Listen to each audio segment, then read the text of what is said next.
মাঝে মাঝে হৃদয় যুদ্ধের জন্য হাহাকার করে ওঠে। মনে হয় রক্তই সমাধান, বারুদি অন্তিম তৃপ্তি। আমি তখন স্বপ্নের ভেতর জেহাদ জেহাদ বলে জেগে উঠি। জেগেই দেখি কৈশোর আমাকে ঘিরে ধরেছে। যেন বালিশে মাথা রাখতে চায় না এ বালক, যেন ফুৎকারেই উড়িয়ে দেবে মশারি। মাতৃস্তনের পাশে দু চোখ কচলে উঠে দাঁড়াবে এখনই। বাইরে তার ঘোড়া অস্থির, বাতাসে কিশোর কাঁপছে, আর সময়ের গতির ওপর লাফিয়ে উঠেছে সে।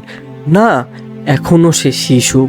মা তাকে ছেলে ভোলানো সরা শোনায়, বলে, বালিশে মাথা রাখো তো বেটা।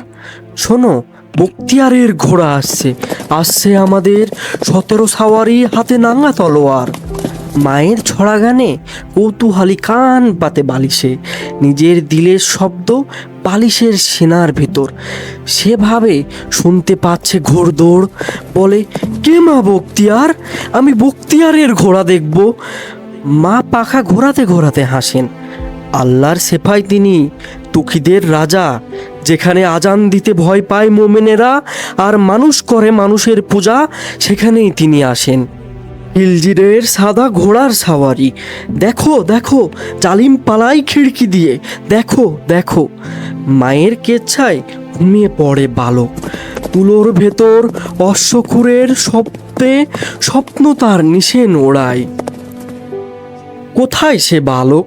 আজ আবার হৃদয়ে কেবল যুদ্ধের দামামা। মনে হয় রক্তই ফয়সালা, বারুদি বিচারক। আর স্বপ্নের ভেতর জেহাদ জেহাদ বলে জেগে ওঠা।